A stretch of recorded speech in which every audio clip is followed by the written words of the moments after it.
Bismillahirrahmanirrahim. Assalamualaikum warahmatullahi wabarakatuh. Alhamdulillahi rabbil alamin. Wassalatu wassalamu ala asyrafil anbiya'i wal mursalin wa ala alihi wa ashabihi ajma'in. Subhanaka la ilma lana illa ma 'allamtana innaka antal alimul hakim. Qala rabbi shrah li sadri wa yassir li amri wahlul 'uqdatan min lisani yafqahu qawli. Amma ba'd. Fa inna asdaqal hadisi kitabullah wa khairal hadi hadi Muhammadin sallallahu alaihi wasallam wa syarrul umuri muhdatsatuha wa kullu muhdatsatin bid'ah wa kullu bid'atin dhalalah wa kullu dhalalatin finnar. Alhamdulillah, kita syukur kepada Allah Subhanahu wa taala kerana sekali lagi dengan izin Allah Subhanahu wa taala kita dapat teruskan seri kuliah kemarin. Malam ini kita menggunakan kitab Al-Halal wal Haram fil Islam, Profesor Dr. Yusuf Al-Qaradawi. Kita sambung muka surat 255. Bekerja di jabatan atau sebagai pegawai. Jadi kita masuk tajuk yang terakhir dalam bab pekerjaan ataupun profesion. Tajuk dia bekerja sama ada di jabatan ataupun sebagai seorang pegawai. Ini kerja pemasyarakat. Oleh-oleh. Qala al-musannif rahimahullahu ta'ala wa nafa'ana wa iyyakum bi'ulumihi fid dharain. Amin ya rabbal alamin. Kata pengarang rahimahullahu ta'ala, bekerja di jabatan atau sebagai pegawai. Orang Islam boleh bekerja di jabatan untuk mendapatkan rezeki, sama ada bekerja di jabatan kerajaan atau swasta. Tak ada masalah lah. Selagi mana dia mampu memikul tanggungjawab pekerjaannya dan dia mampu menyempurnakan tugasnya dengan baik. Seorang Muslim tidak boleh mencalonkan dirinya untuk sesuatu kerja yang dia tidak mahir, bukan bidang kita, atau tiada pengalaman khususnya sebagai hakim, contoh sebagai hakim atau menjalankan tugas kehakiman. Baik, tuan-tuan muslimin dan muslimat yang dirahmati, saya ini mukadimah kata kita nak bekerja di jabatan sebagai pegawai awam ataupun swasta, boleh ataupun tidak, jawapan dia boleh. Tapi ikut kita punya kemahiran, dan ikut dia punya kemahiran. Kalau pekerjaan itu perlukan kepada kemahiran khusus, kerja yang perlu kepada kemahiran khusus. Kalau cikgu pun dia tidak sama. Cikgu matematik dia pakar tersegi matematik lah. Tak boleh mengajar agama. Dan tuan-tuan muslimin dan muslimat yang dirahmati sekalian, dia mengaji khusus matematik, tiba-tiba jadi ustaz saja. Itu nama dia baru ustaz, bukan bidang dia. Ustaz mengajar matematik boleh? Lihat ramai ustaz ni bila dia posting ramai sangat, dia boleh mengajar jam-jam. Dia boleh mengajar sejarah, dia boleh mengajar DM, dia boleh mengajar sains. Tak benar tu basic. Mengajar sekolah tingkatan rendah lah, semua mengaji tu basic. Tak sesat pun. Dia bukan kaitan dengan akidah, bukan kaitan dengan syariat, tak apa. Dan tak salah. Tapi hak matematik, yang sejarah, yang sains, dia mengaji juga perlu sikit-sikit. Masa sekolah rendah sikit, sekolah menengah sikit, maksud you tak mengaji langsung lah. Tiba-tiba mengaji agama boleh tak? Tak boleh. Tidak lain. Tuan-tuan dan muslimat yang dirahmati, itu bukan bidang dia. Dan itu bukan bidang dia. Sebab agama dia ada kaitan dengan surga neraka. Dia mengajar akidah sesat, mengajar syariat, cara ibadah yang sesat. Ayo. Maka tidak dibenarkan orang yang tidak ada keahlian dalam agama mengajar agama. Disebut fas'alu ahla zikri in kuntum la ta'lamun. Bertanyalah kepada ahli zikir sekiranya kamu tidak mengetahui. Ahli zikir, ahli agama yang memang khusus dalam bidangnya. Nah, baik tuan-tuan dan muslimat yang dirahmati, ada pekerjaan yang tidak perlu kepada pengkhususan. Dia keluar jadi engineer, jadi doktor, jadi apa pun, dia boleh dia belakang lain dah. Nak dia belakang lain tak perlu. Belakang lain tak perlu pada ijazah belah lembu, tak perlu pada ijazah buat benar, tak perlu ijazah motong-motong, perlu ijazah. Tak perlu. Tarik ni pun awal. Tadi kemarin bapak masak je. Tempat tanah baru. Dan pekerjaan itu tidak perlu kepada pengkhususan. Siapa-siapa pun boleh buat arahan tu. Tapi pekerjaan yang perlu kepada pengkhususan, jurusan lain, kerja jurusan lain, jengkreng, bahan jengkreng. Itu maksud dia. Bagaimana dia dalam kemahiran kita, pengkhususan kita, kadang salah. Satu lagi, walaupun kita mahir dalam bidang itu, kita bekerja dengan penuh tanggungjawab, penuh amanah. Okey. Tapi kalau kita bekerja dengan tidak ada amanah, maka kita akan berdosa. Baik tuan-tuan, ibu dan muslimat yang dirahmati, itu secara umum pekerjaan. Baik, ibu, hadis yang pertama, kita tak boleh nak minta satu pekerjaan yang kita tidak ada kemahiran dengan. Daripada Abu Hurairah radhiyallahu anhu bahawa Nabi sallallahu alaihi wasallam bersabda, "Wailul lil umara'i, wailul lil khurafa'i, wailul lil umana'i. La yatamannayanna aqwamun yawmal qiyamah anna zawaibahum mu'allaqatun bis-suraya يدلون بين السماء والأرض وأنهم لم يلوا عملا." Kama qala sallallahu alaihi wasallam. Maksudnya,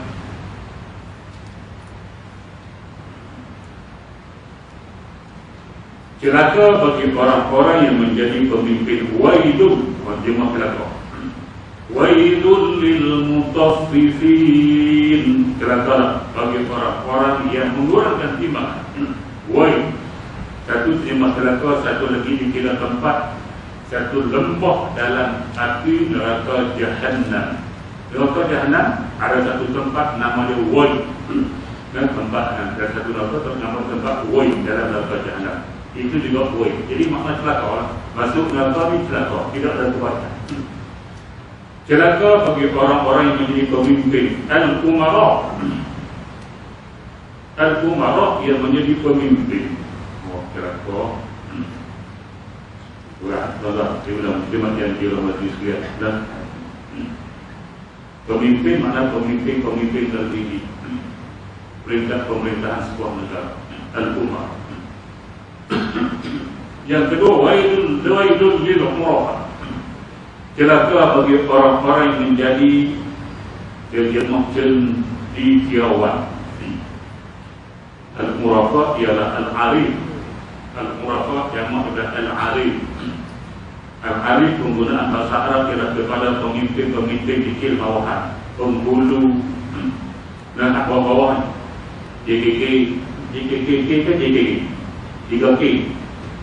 kedua K.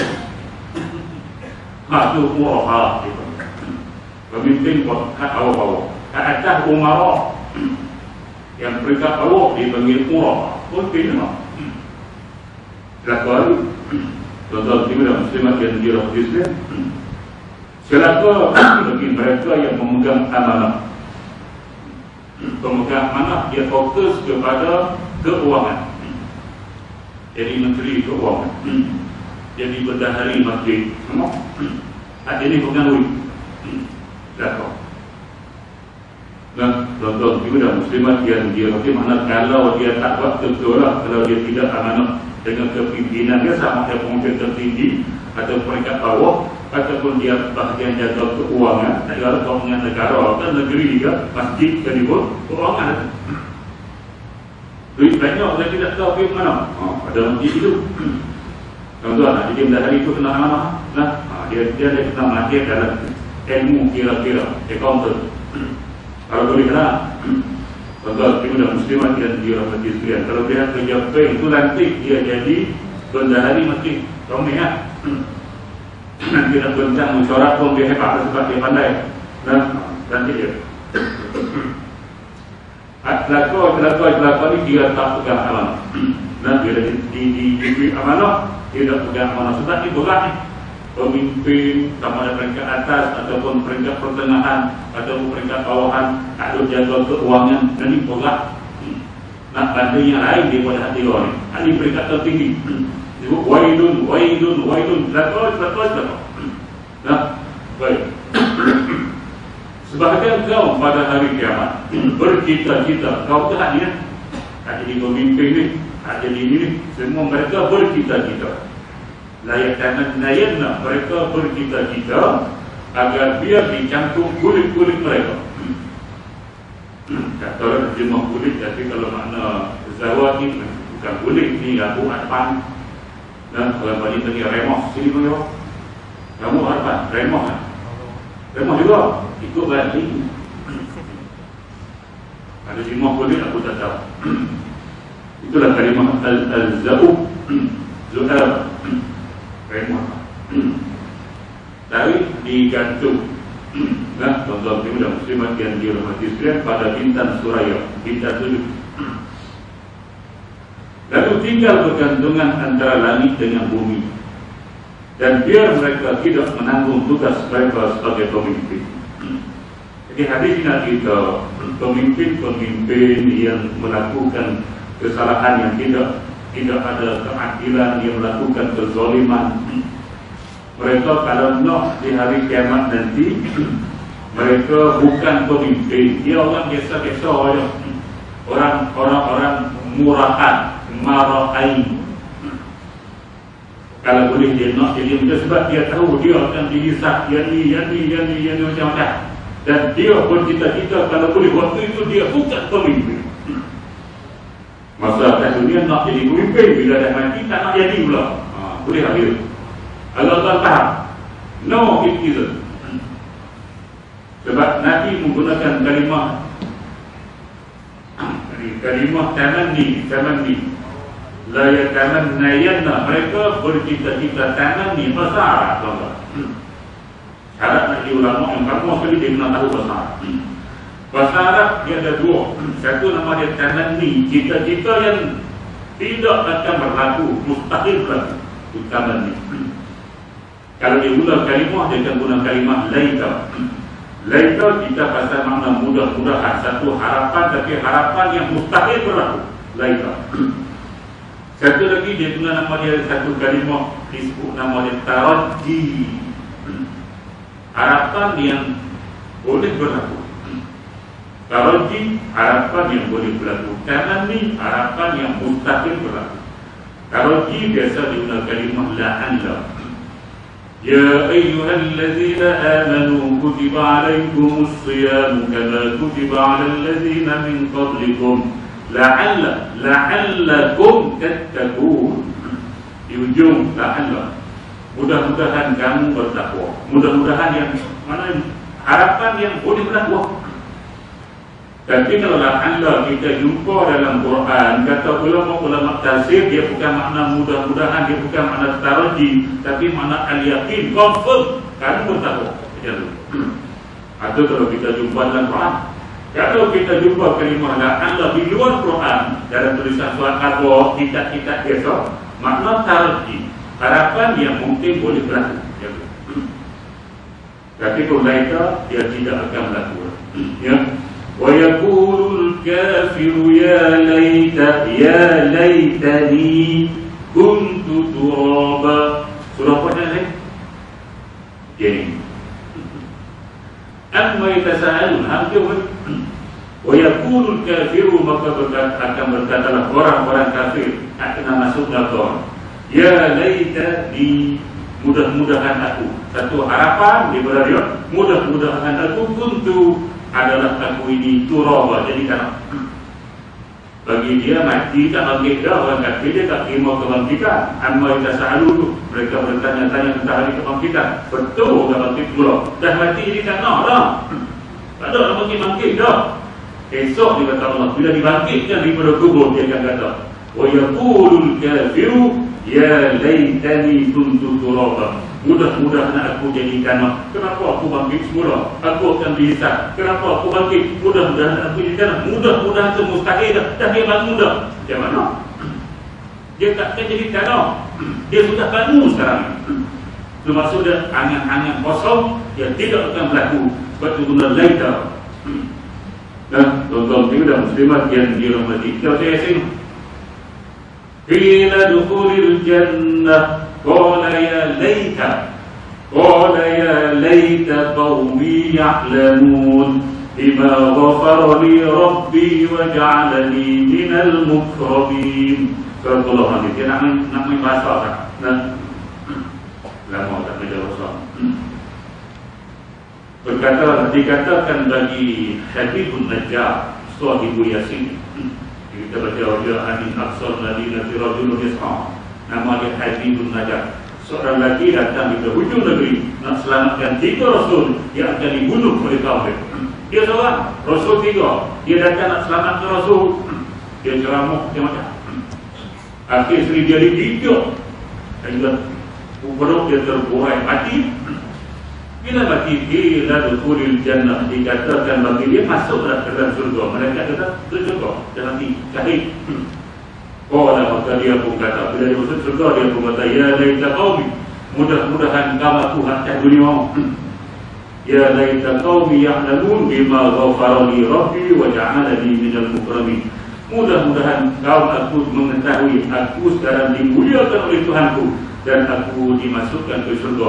Mudah-mudahan kaum aku, anak bunuh Nabi dan telah membunuh aku, tahu nikmat yang aku dapat. Itu satu angganan kosong. Sebab apa? Sebab Quran sebut lepas daripada itu, wa ma anzalna ala qaumihi min ba'dihi min jundin minas sama' wa ma kunna munzirin in kanat illa sayhatan wahidah fa idza hum qamidun. Kata Allah, kami tidak turunkan ke atas kaum yang telah membunuh Nabi dan membunuh Habibun Najjar ini daripada langit tentera-tentera untuk memusnahkan mereka. Dan kami tak perlu turunkan tentera pun, kata Allah. Yang kami turunkan in kanat illa sayhatan wahidah. Yang kami turunkan cuma satu pekikan yang kuat. Boom! Kita kuat itu satu huruf yang kuat, bunyi dia kuat. Fa idza hum qamidun. Tiba-tiba mereka mati tertimbun. Nah, macam lahar gunung berapi bila meletup tu dia timbul mati. Bila dah mati macam mana mereka nak tahu yang Habibun Najjar ini masuk surga, tu masuk dia. Mereka takkan tahu. Sebab itu ya laita qaumi yang lalu. Mudah-mudahan kaum pun mengetahui. Mereka tak tahu mati dah. Tahu ke mana? Faham tak? Yang hidup, yang mana? Yang tahu belakang. Depan tu dia kiranya. Tuan-tuan dan muslimat yang dirahmati sekalian, itu nak kita kanan ni dengan tawajjuh. Di sini digunakan kanan ni mana harapan kosong. Mereka tidak akan jadi orang biasa-biasa. Tak, kamu jadi pemimpin, mati dibangkitkan semula. Kamu akan dihisab sebagai pemimpin. Kamu tak akan dihisab sebagai orang murah. Harapan yang kosong maksudnya. Jadi nak hisab atas dunia yang besar di pada masyarakat, tak boleh tukar jawatan. Baik, tuan-tuan dan muslimat yang dihormati, maknanya bukan tak boleh nak jadi menteri ke timbalan menteri, boleh, tapi kena buat 3 persoalan dan melakukan keadilan dan sebagainya. Itu pasti adalah kita bukan nak bincang waktu, malah cuma dia buat hadis yang ini kita bincang. Baik, tuan-tuan dan muslimat yang dihormati, itu satu hadis yang agak menakutkan. Kalau kita nak jadi pemimpin tertinggi, hati-hatilah, jangan berebut jawatan. Sebab kita mempunyai tugas yang sangat berat berbanding orang-orang biasa. Baik, yang kedua, daripada Abu Zar radhiyallahu anhu berkata, ya Rasulullah, lantiklah aku untuk satu jawatan. Abu Zar Al-Ghifari berada hijrah ke Madinah. Nabi dah jadi pemimpin nombor 1 tertinggi di Madinah. Maka dia pergi jumpa Nabi, dia minta satu jawatan. Jawatan menteri lah. Dia Nabi. Dia dulu bukan perampok. Abu Zar Al-Ghifari ini bukan perampok sakluk. Dia ataupun kot motor. Dia suka merampok di jalan-jalan. Bila kafilah lalu dia akan sekarang rokok. Itu kerja sebelum dia masuk Islam. Lepas masuk Islam nak jadi menteri, kita nak jadi menteri. Bukan rokok. Kita layak lah. Baik, dia minta kepada Nabi, minta satu jawatan dalam kerajaan ini. Baik, lalu Rasulullah SAW menepuk bahuku, kata Abu Zar. Boleh tepuk bahu, dengan kuat tangan kalau boleh tepuk bahu. Tapi lala janganlah bahu yang tinggal dalam info mikrofon bermain raja. Baik, menepuk bahuku dan baginda SAW bersabda, ya Abu Zar, wahai Abu Zar, innaka dha'ifun, sesungguhnya engkau ini lemah. Bukan lemah dari segi fizikal, tubuh dia okey. Dia ni berani, bukan perompak. Perompak ni jenis undertaker lah. Bukan biasa-biasa segi tubuh. Dia bukan lemah tubuh, tapi dia lemah dari segi ilmu. Dia tak layak jadi pemimpin. Dia tak layak. Kalau dia buat kerja berat boleh, tapi dia untuk jadi pemimpin yang kena guna otak, dia tak layak. Guna tubuh dia layak, guna otak dia jengkeleng kali. Maka Nabi kata, innaka dha'ifun, kamu lemah di segi nak jadi seorang menteri atau pemimpin sendiri, kamu tak layak, lemah. Nabi kata tu terang saja. Dan ini perkara amanah. Jadi pemimpin yang amanah besar, kamu takkan mampu sebab kamu tak layak. Di akhirat nanti ianya akan hina dan menduka-citakan, kecuali orang yang dapat menjalankan dengan penuh kebenaran serta melaksanakan tugas yang dipikul ke atas tempuknya. Mana kalau dia boleh buat jalankan tugasnya elok, alhamdulillah. Kalau tidak, dia akan menangis air mata darah. Dia di akhirat baca hadis pertama tadi. Nah, minta-minta mereka tidak jadi pemimpin, nak jadi orang biasa aja masa di sana. Di sini duduk jadi pemimpin jantung. Jadi bukan dipok orang ini. Baik, tuan-tuan, saya kira muslimat yang dirahmati itu hari yang kedua. Nah, juga mengerumkan. Hadis yang ketiga. Dan Rasulullah SAW bersabda lagi, al-qudatu salasatun, wahidun fil jannah wasnani fil nar, fa amma alladhi fil jannah farajulun arafa al-haqq faqada bih, wa rajulun arafa al-haqq fajara fahuwa fil nar, wa rajulun qada lin-nasi ala jahlin fahuwa fil nar. Maksudnya hakim itu ada tiga jenis hakim. Satu di dalam surga dan dua lagi di dalam neraka. Mana yang jadi hakim, yang bahagian-bahagian menghakimi orang, dua atau tiga masuk neraka. Ini hadis itu. Orang ada gaji mahal, gaji berapa pula? 50. Oh, katanya masuk neraka bupati. Semua dia sudah silap menghakimi. Bukan saya. Tak salah, dia jadi salah. Orang tak salah bila dia silap menghakimi masuk dalam penjara. Tak salah, berat orang. Ataupun orang bersalah dia lepas. Tak berat lagi tu. Nabi dan itu 2/3 qadhi ataupun hakim masuk neraka. 1/3 masuk surga. Sikit lah. Jadi anak jadi hakim tu hati-hati lah. Kalau sanggup jadi tak sanggup berbuat kerja lagi. Bahaya orang ni. Hadir ini Allah. Sembilan muslimat yang dirahmati. Dalam riwayat lain disebut al-qadhiyani fil nar. 2 qadhi dalam neraka. Itu maksud dia. Tapi kalau tengok di segi lafaz al-qadhiyan fil nar, qadhiyan masuk neraka. Jadi ini qadhiyan. Jadi qadhiyan besar apa? Dulu orang takut jadi qadhiyan. Sebab Nabi sebut qadhiyani fil nar. Qadhiyan masuk neraka. Dulu saya kuliah dulu mata mahmudian mula-mula saya bekerja. Di situ ada Tok Qadhiyah masa tu nama kota. Ya, anak saya nak di situ. Jadi bawa ayah mau Qadhiyah fitnah. Qadhiyah masuk dia. Qadhiyah masuk bukan Qadhiyah. Qadhiyah dua hakim atau dua qadhi. Masuk neraka, satu masuk surga. Bagi yang masuk surga itu macam mana? Adapun hakim yang di dalam surga itu seorang yang mengenali kebenaran, lalu dia menjatuhkan hukuman dengan kebenaran. Itu okey, surga. Mana dia menghukum dengan adil lah. Yang salah masuk penjara, yang tak salah dia tak. Ini okey. Tapi orang ramai. Orang ramai yang tu.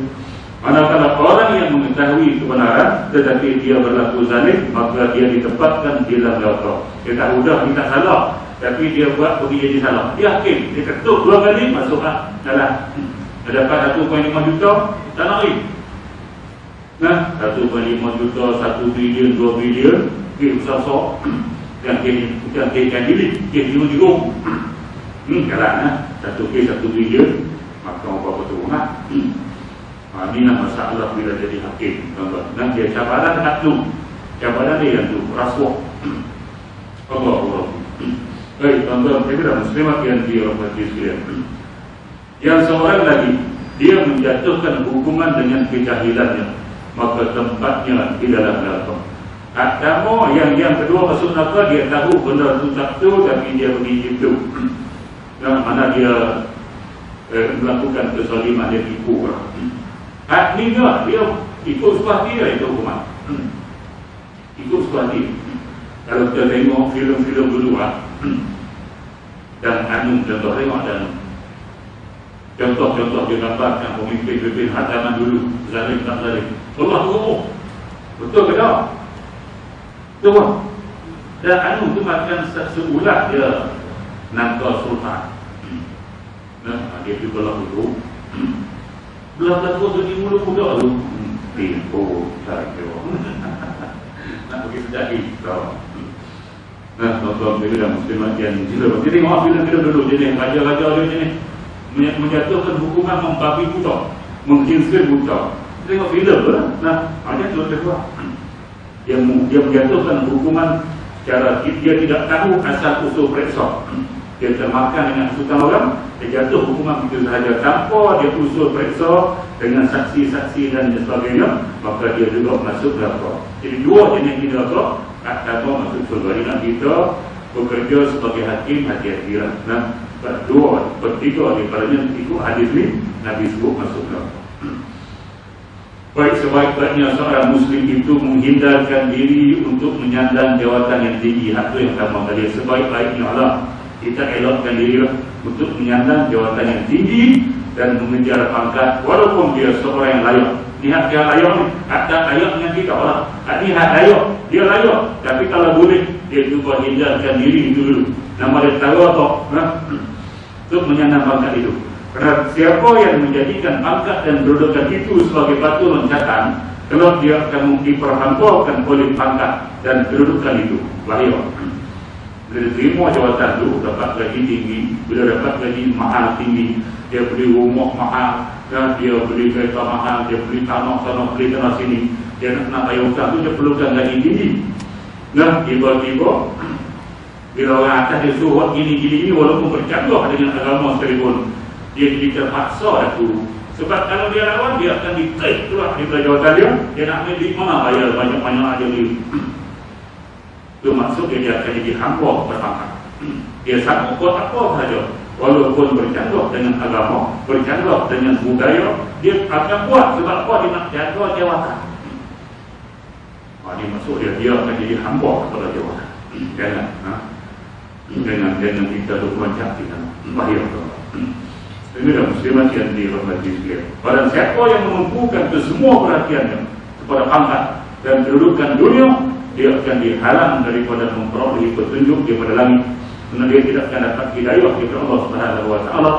Daripada Abdul Rahman bin Samurah di hadis sahabat, dia berkata bahawa Rasulullah SAW bersabda kepadanya, "Ya Abdul Rahman, la tas'al al-imam, fa innaka in uqtitaha min ghairi mas'alah uqinta 'alayha wa in uqtitaha an mas'alatin uqinta ilayha." Atau kama qala sallallahu alaihi wasallam. Maksudnya, Nabi kata, "Hai Abdul Rahman, engkau jangan meminta pangkat dan kedudukan, kerana jika engkau diberikannya tanpa meminta, kita tak minta tapi orang bagi, kita layak, cuma kita tak minta tapi orang bagi pada kita, maka engkau akan dibantu untuk melaksanakan tugas. Allah akan bantu kita. Kita bukan nak jawatan tapi kita layak, tapi kita tak nak. Lepas tiba orang nanti juga, maka kita terima lah. Bukan kita nak, dan orang nanti kita terima, insya-Allah Allah akan bantu kita. Begitu. Tetapi jika meminta untuk diberikan tugas itu, dirimu akan tergadai kepada tugas itu. Kalau kita berebut, kita dapat, kita tanggung sendiri lah. Allah tak akan tolong orang yang berebut jawatan. Dan tuan-tuan dan muslimat yang dirahmati sekalian, kita tak payah bincang hati ini lah. Kita lari dalam hati, kita mati lah. Jawatan apa nanti sama hati ini. berbuah. Pakai Imam Qasim berbuah. Nah, ini minta. Bahkan nak jadi imam. Ini mudah kan jadi imam. Gaji murah dulu. Berapa? 1.5 juta. Tak apa jadi ini. Bukan gaji pun yang boleh elam. Tapi kerja ada berat. Tuan-tuan, dia dah muslimat yang dia mati kalau boleh elok jadi imam. Geng. Maknanya kita elok dulu yang ada guru. Sampai ke peringkat orang calon kita. Sebab tak ada orang tak orang calon kita. Maka kita dicalonkan bukan kita no. Tak apa. Mana kalau kita tak terima, tak ada siapa nak jadi imam ataupun mereka nanti imam hak tak ayah lah bro. Kena elok jadi mudarat pada masjid kita jadi nanti imam hak tak ayah. Lebih baik kita terima. Kita nak minta tapi orang suruh kita. Nanti kita nak selamatkan masjid itu di pelosok. Maka kita terima. Iaitu insyaAllah kita akan diberi hidayah, akan dibantu oleh Allah Subhanahu Wa Taala. Sebab kita bukan nak walaupun jawatan imam, tapi kita terpaksa untuk menyelamatkan masjid daripada jadi pepecah dan sebagainya. Kita terima. Hak ini nama dia bukan merebut jawatan, terima untuk maslahat masyarakat. Tak apa. Tuan-tuan, kami dah muslimat yang dirahmati sekalian. Okey, habis itu. Waktu pokok kita baca banyak-banyak pun dia lebih kurang saja. Kita pergi kepada kita punya core business kita, kerja atau jawatan yang diharamkan. Surah 259. Bagi ini tengok contoh ini atas kerja ini kita nak tengok yang mana haram, yang mana halal. Kita nak pastikan pekerjaan yang kita buat ni dia halal ataupun halal. Kalau boleh tak syubhah pun jangan. Haram janganlah. Tak syubhah pun kalau boleh kita tinggal. Kalau boleh. Kita baik kerja atau jawatan yang diharamkan. Dalam kahwin nanti. Dalam itu tadi perkahwinan.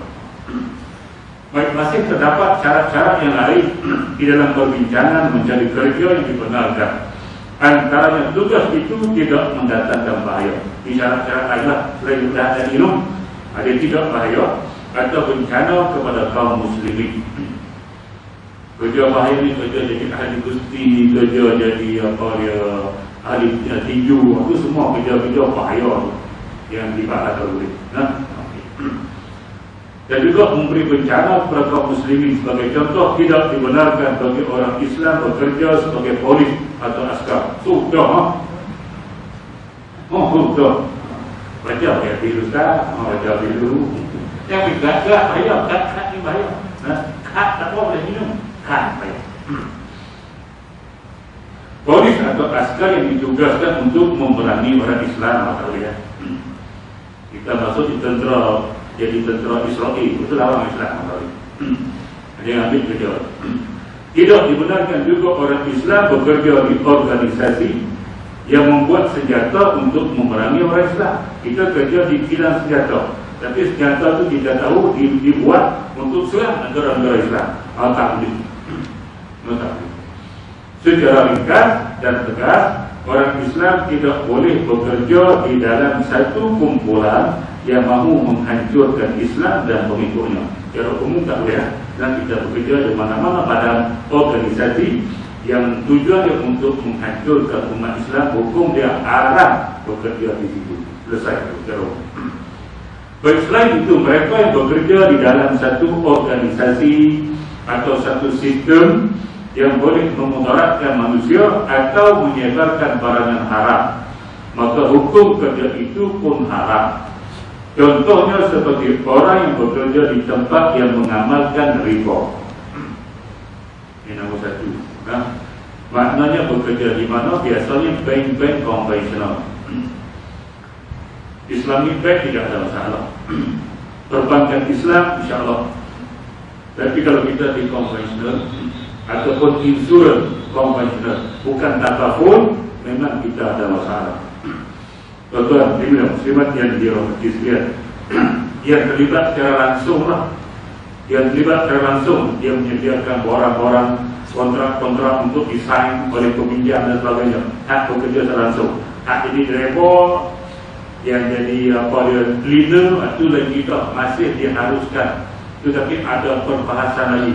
Kalau boleh dia pergi kerja tempat yang dia baru buat. Dia tak tiba langsung, dia rekod je, bawa pengarah je. Hak ni cleaner je, basuh tanda, basuh orang tak jatuh je, pergi cuci dan sebagainya. Bukan secara langsung untuk pinjaman itu. Yang ni okey, tapi masih ada perbahasan. Kalau boleh dia tak bekerja di situ, pergi cari tempat lain. Tapi cari kerja lain dulu, baru dia berhenti. Nah, macam tu. Contoh, dia sudah muslimat yang dia kira dia bekerja di tempat yang ada melakukan benda-benda haram. Jadi hak secara direct ni, hak sediakan orang semua ni, tu direct. Kani-kani di bank konvensional ataupun di pusat-pusat insurans dan sebagainya yang bukan Islamik, bukan apapun. Hukum dia adalah hak. Contoh, dia sudah muslimat yang dirahmati Makkah macam ni. Bagi yang belum bekerja lagi, sebab kita ni kena baca sebelum kita kerja. Dan kita kerja dah payah. Sebelum kita dapat kerja, pastikan kita tak minta bekerja di bank konvensional ataupun di tempat insurans, kedai insurans. Jangan. Sebab dia beramal dengan riba.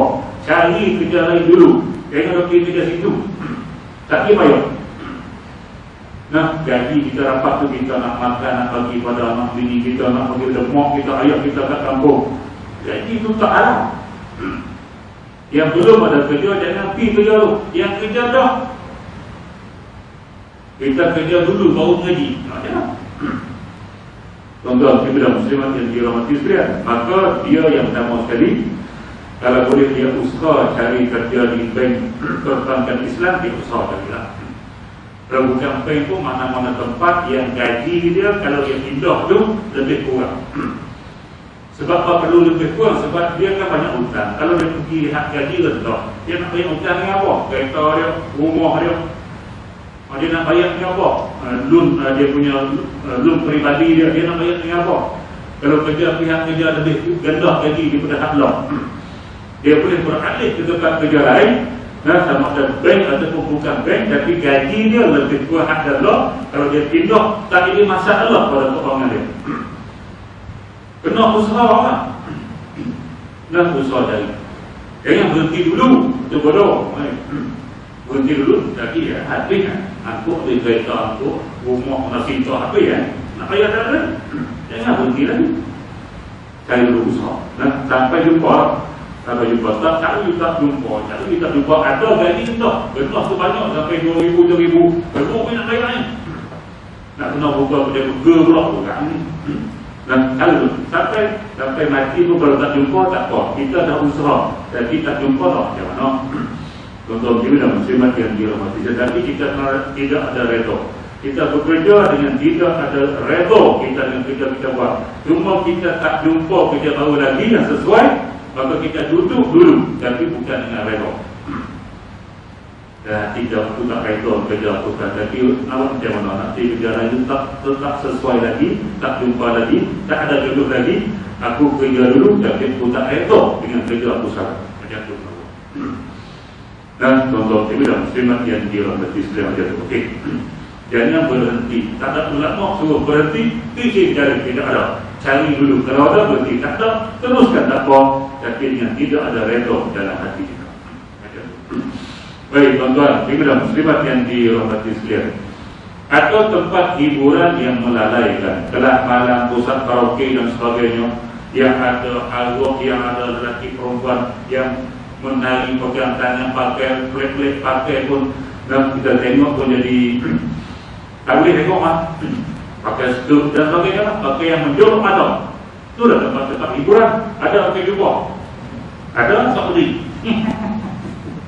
Tak boleh jubah juga pakai yang dia. Nah, artinya kelak pada tahu dia riak. Nah, tengok tu dia jubah tu ni. Jubah pakai yang Arab. Nah, sebab tu bila kita pakai jubah, kita ni ikut Nabi bukan ikut Arab. Ikut Nabi, maka dapat pahala kedua. Baik, tuan-tuan, saya sudah muslimat yang dirahmati itu bukan di tanah haram, di luar tanah haram, dia. Baik.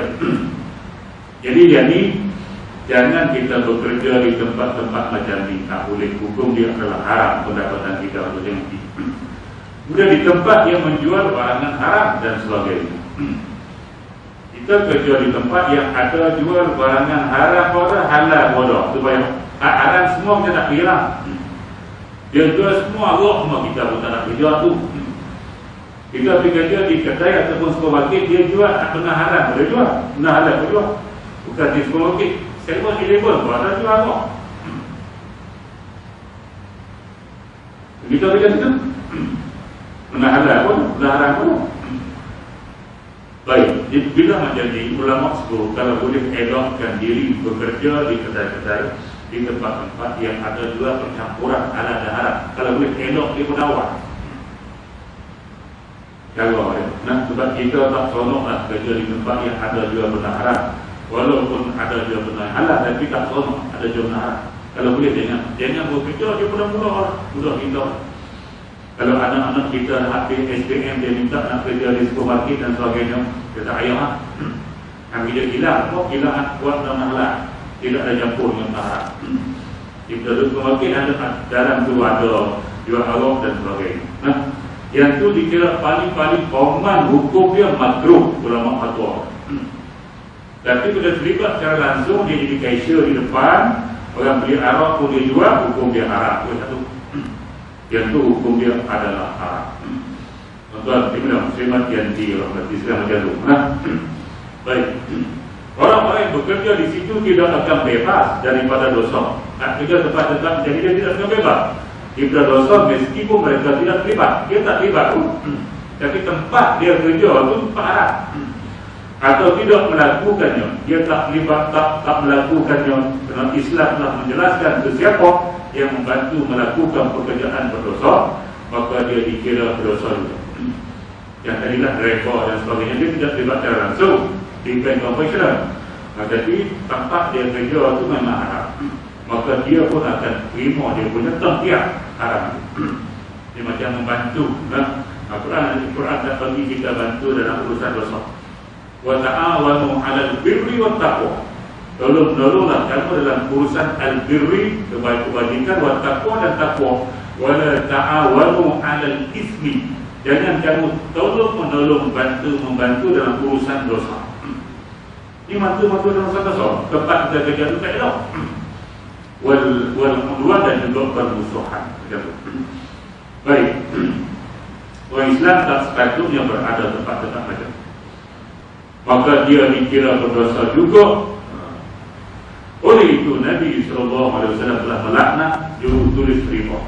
Nabi laknat jurutulis itu kerani lah, yang menyediakan orang-orang nakib, orang-orang pinjaman, orang nak pinjamikan komersial. Dilaknat oleh Nabi. Dosa besar. Dan dua saksi dilaknat juga. Bagaimana baginda sallallahu alaihi wasallam telah melaknat pemerah arak dan orang menyediakan arak, kita baca dulu, seperti baginda sallallahu alaihi wasallam melaknat peminumnya. Dan Nabi sebut akilar riba wa mukilahu wa syahidaihi wa katibahu iza alimu zalika mal'unun ala lisani Muhammadin sallallahu alaihi wasallam yaumal qiyamah. Orang yang makan riba, yang memberi riba, yang menjadi saksi, dua saksi kepada riba, yang menulis, apabila dia tahu yang demikian itu dosa, maka mereka dilaknat atas lidah Nabi Muhammad sallallahu alaihi wasallam di hari kiamat. Jadi bahaya benda-benda macam ni. Sebelum kerja, kalau boleh elokkan, dah kerja dah macam tadilah dia sebutlah, mesti tidak ada redha dalam hati kita.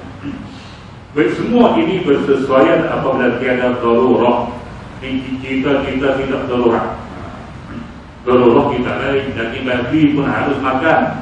Darurat kita lain. Ini masa bukan darurat yang memaksa seorang muslim untuk mendapatkan rezekinya di tempat-tempat itu. Darurat kita lain. Akibat zina tidak ada darurat. Kita sudah bincang. Zina tidak ada darurat. Akan tetapi jika masih ada pekerjaan yang lain, maka hukumnya berubah menurut kadar keperluannya kepada kerja itu, dengan adanya hukum makruh, dan secara langsung Allah Subhanahu wa taala akan memudahkannya untuk mencari kerja lain yang halal dan jauh daripada dosa. Makna kalau tidak ada perjalanan sesuai dengan dia terus bekerja, tapi hukum dia adalah makruh. Kalau ada perjalanan sesuai untuk dia tak berhenti, dia kerja juga, hukum dia adalah haram. Hukum dia akan berubah mengikut haram. Baik, seorang muslim mestilah sentiasa menjauhkan diri daripada tempat yang syubhat, yang ada keraguan tempat halal ke haram, halal ke haram, halal ke haram. Kalau boleh elak, karena ianya akan melemahkan iman meskipun pekerjaan itu memberi untung yang banyak. Rasulullah SAW bersabda, "Da' ma yaribuka ila ma la yaribuk." Maksudnya, tinggalkanlah apa yang kamu ragui kepada apa yang tidak meragukan kamu. Dan carilah kerja-kerja kita yakin benar halal, tempat halal. Benar-benar yang tempat yang kita tak apa nak pasti macam mana. Kalau boleh jangan bekerja, dan kalau hendak bekerja carilah kerja lain yang sesuai, tinggalkan tempat itu. Baik, contoh ini dah muslimat yang dirahmati. Contohnya, kita bekerja di kilang buat foto. Buat foto kosong. Kilang foto. Tapi pelanggan yang membeli foto daripada kilang yang kita kerja, dia bercampur bau. Ada pelanggan daripada syarikat Arab, kilang Arab, dia beli foto nak masuk Arab. Ada pelanggan nanti daripada sos, daripada kicap atau halal. Mana bercampur-campur. Pelanggan nak beli foto di kilang kita tu bercampur. 60% kilang Arab beli, 40% kilang-kilang kicap, sos, cili semua beli. Bermakna ada percampuran pelanggan di situ. Ada daripada kilang Arab, ada daripada kilang-kilang yang halal. Itu sudah nama dari syubhat. Maka kita macam mana bantu dah kilang Arab untuk dia isi foto kita buat tu, yang kita kerja tu, tengah Arab dia. Kita macam membantu dia. Kalau foto tak ada, dia nak isi lama. Sudah. Jangan.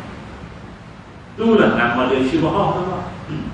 Kalau kita kerja di kilang Arab tu bukan syubhat, tu confirm haram. Ni kerja kilang foto tu pula hak beli tu bercampur. Bukan kilang Arab saja. Kalau kilang Arab saja beli confirm haram.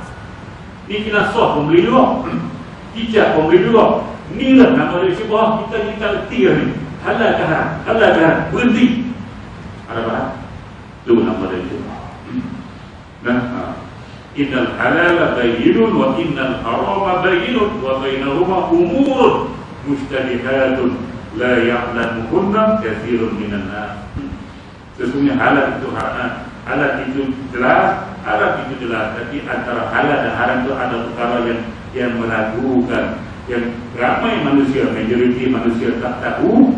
Maka kita lah masuk dalam kalangan majoriti. Sebab kita bukan ulama, kita cuma ular dalam semua. Jadi kita ragu, maka eloknya kita tinggal dalam tempat itu. Kalau ada kerja ada sesuatu yang kita tidak ragu lagi, tempat itu memang halal. Baik, tuan-tuan, ibu dan muslimat yang dirahmati Rasulullah bersabda, "La yablu 'abdun darajatal muttaqin hatta yada'a ma la ba'sa bih hasaran mimma bihi ba'sun." Atau kama qala sallallahu alaihi wasallam. Maksudnya, seorang hamba tidak akan sampai ke darjat orang-orang bertakwa sehingga dia meninggalkan sesuatu yang dibolehkan kerana bimbang daripada apa yang tidak dibolehkan. Tinggal haram sudah pastinya, dan tinggal yang syubhat pun sudah pastinya. Ni yang harus pun dia tinggal juga. Dia tinggal dan benar-benar tu tak harus. Jadi ini lagi hebatlah di segi darjah takwa kepada Allah Subhanahu wa taala. Berhati-hatinya dia dalam kehidupan yang melangkah ni, takut dia terbuat benar-benar haram.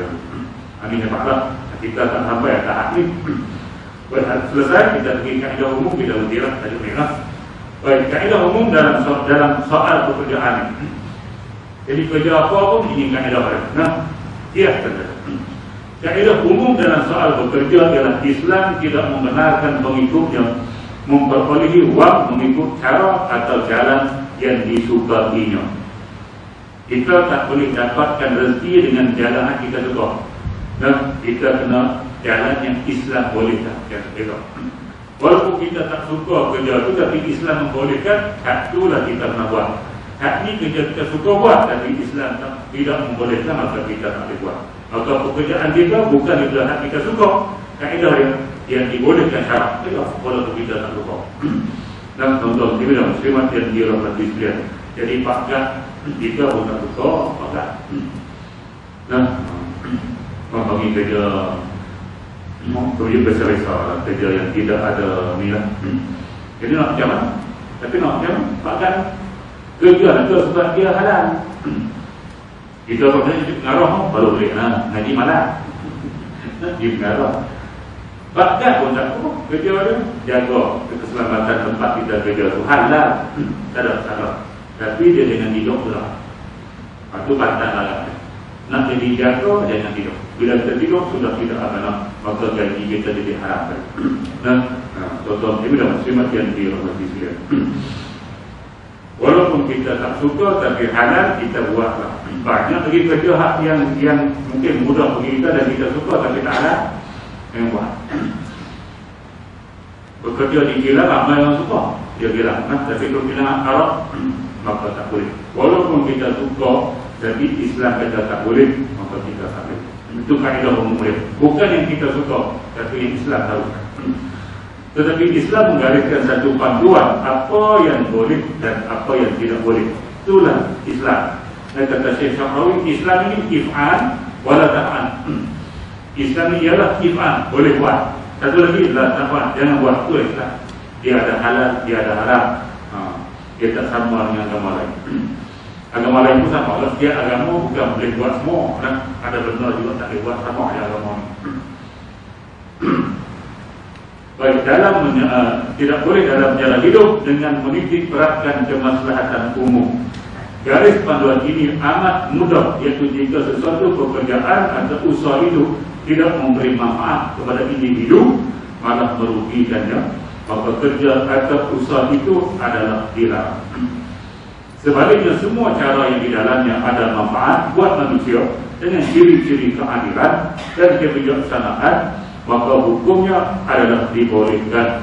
Sebenarnya konsep ini telah dijelaskan oleh Allah Subhanahu wa taala dalam firman. Dia kata macam ada manfaat buat, yang tidak ada manfaat tidak tinggal.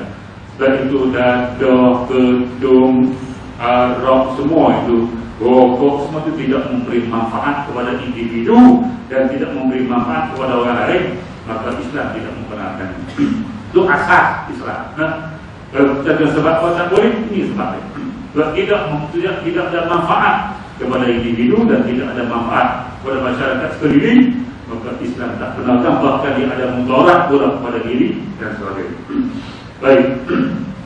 Firman Allah Subhanahu wa taala, A'udzu billahi minasyaitonir rajim. Ya ayyuhallazina amanu la ta'kulu amwalakum bainakum bil batil illa an takuna tijaratan an taradin minkum wa la taqtulu anfusakum innallaha kana bikum rahima wa man yaf'al dhalika 'udwanan wa zulman fasawfa nuslihi nara. Surah Al-Azim, surah An-Nisa 29 hingga 30. Maksudnya, wahai para orang beriman, janganlah kamu makan yang digunakan harta-harta kamu bersama kamu dengan jalan yang salah, tipu, judi dan sebagainya, kecuali dengan jalan perniagaan yang dilakukan secara suka sama suka di antara kamu, dan janganlah kamu berbunuh-bunuhan sesama kamu. Sesungguhnya Allah Subhanahu wa taala sentiasa mengasihani kamu, dan sesiapa berbuat demikian dengan menceroboh dan zalim aniaya, maka kami akan memasukkan dia ke dalam api neraka Allah Subhanahu wa taala. Jadi ayat ini, ayat 29 dan juga 30 surah An-Nisa menjadi dalil kita tak boleh menghasilkan rezeki kita dengan cara yang haram. Orang yang ini banyak hak. Tuan-tuan muslimat yang dirahmati sekalian, Islam secara dasarnya mengharamkan kita makan harta sesama kita secara batil, secara taktul, mencuri, meragut, rasuah, semua jenis pendapatan yang haram itu Islam tidak benarkan kita. Kita membunuh antara satu sama lain, sama ada kita bunuh kita sendiri ataupun kita bunuh orang lain, sama. Sebab kita dikira satu, para muslim, para mukmin dikira bersaudara, dikira satu. Bunuh orang lain macam bunuh diri. Nah, oleh kerana itu kita dibenarkan makan secara tidak betul dalam agama. Baik, ayat itu doktor baca sendiri, dia perlu boleh dibaca. Jadi kita akan berhenti sini dulu. Tajuk tentang pekerjaan ditutup dengan pekerjaan sebagai profession, sebagai pegawai di jabatan kerajaan ataupun swasta. InsyaAllah kita akan masuk bulan 4. Bab yang ketiga, halal dan haram dalam perkahwinan dan kehidupan berkeluarga. Kita akan baca itu pula yang dipajang. Nah, bagaimana? Baik, sekali itu dulu tuan-tuan dan muslimat yang dirahmati sekalian, yang baik datang daripada Allah Subhanahu wa taala. Yang buruk dalam hadis tersendiri, aqulu qawli hadza wa astaghfirullahal azim li wa lakum. Wassalamualaikum warahmatullahi wabarakatuh. Bismillahirrahmanirrahim. Alhamdulillahirabbil alamin. Wassalatu wassalamu ala asyrafil anbiya'i wal mursalin wa ala alihi wa ashabihi ajma'in.